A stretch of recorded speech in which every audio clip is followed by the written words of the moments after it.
Good morning, folks. Welcome to my YouTube channel, The Bearded Barbecuer. This is the first barbecue of the year. It's a bit of an impromptu affair. We've got some family coming round and I've decided I'm going to smoke a piece of pork, pulled pork for dinner. Lovely job. This is the smoker I'm going to be using today. It's a Tower vertical water smoker, although I'm not going to be using the water container to cook with today. I decided to leave the beast asleep. She's all wrapped up, hasn't been used since probably the end of autumn last year. So as it's a small piece of meat, we're just going to use the small smoker. It should be quicker, and we're going for more of a low and slow rather than a too smoky a flavour, because there's obviously going to be little ones about. As for fuel today, we're going to be using Old Lime. It's lumpwood charcoal, but it's nice big chunks. Nothing unnatural in it, so no additives, no binders, no bonders, which means the smoke is nice and clean, and the chunks being as big as they are means they burn for a long time. Got my charger fire going. I'm going to put some charcoal on. There we go, it's all set.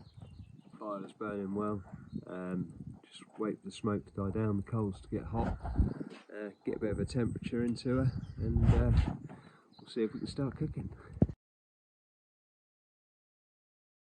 There you go, guys, coals nice and hot. Temperature on there is around about 350F. I'm going to be smoking around about 230 today, so I'll bring that down by closing the vents.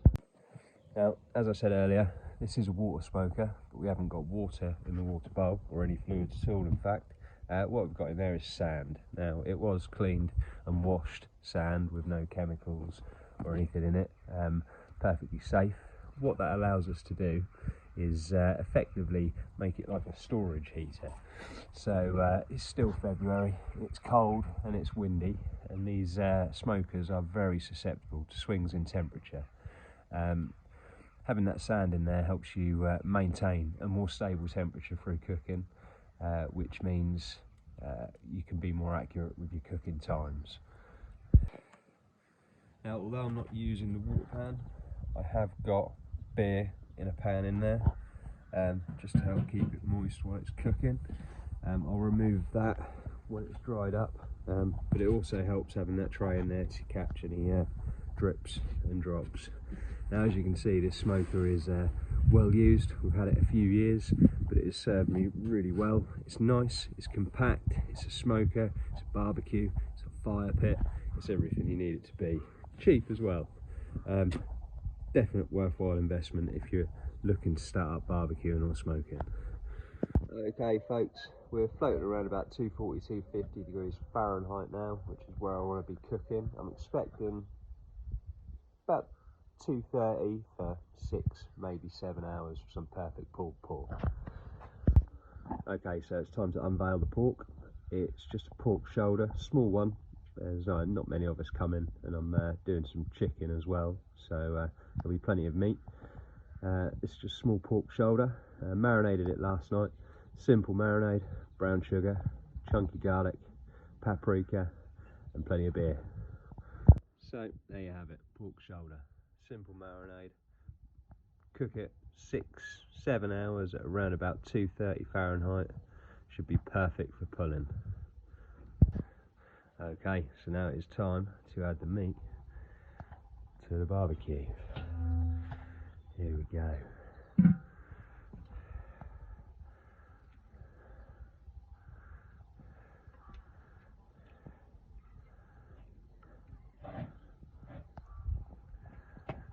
Lovely. I will see you in 6, maybe 7 hours.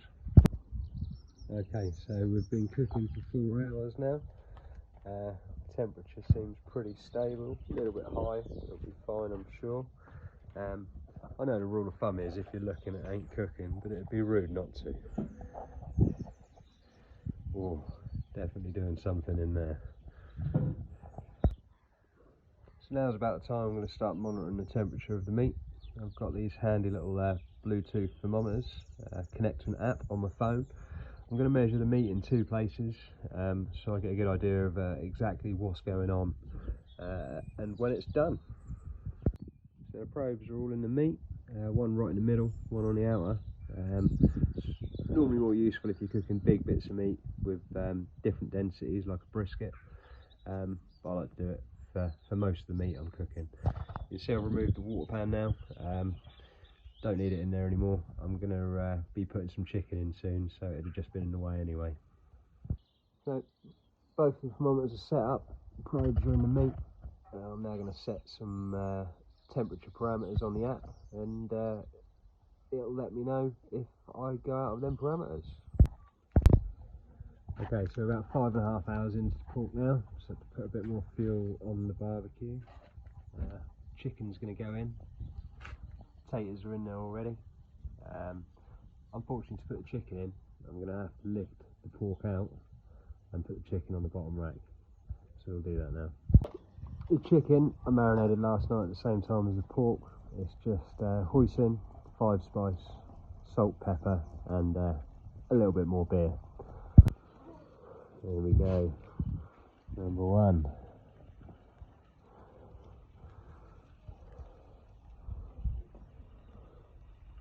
Two. There you go. 12 little pieces of chicken on there. Probably take about an hour and 15 minutes. Still quite low, 225. So might give it an hour and a half, but we'll see how they're looking in about an hour. Alright folks, time for the big reveal. Oh, I think we're there. Chicken looks done, pork looks done. It's not quite burning, pud. Tatties will be done. Might be a little bit crispy, but they'll be done for sure.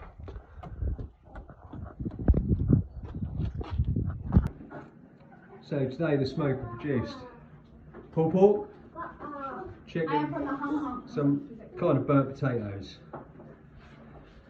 Now for the verdict on the pork. Young man? Yeah.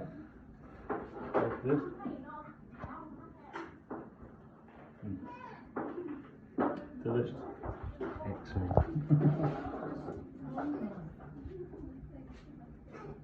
Yeah. Second that motion. Lovely job then.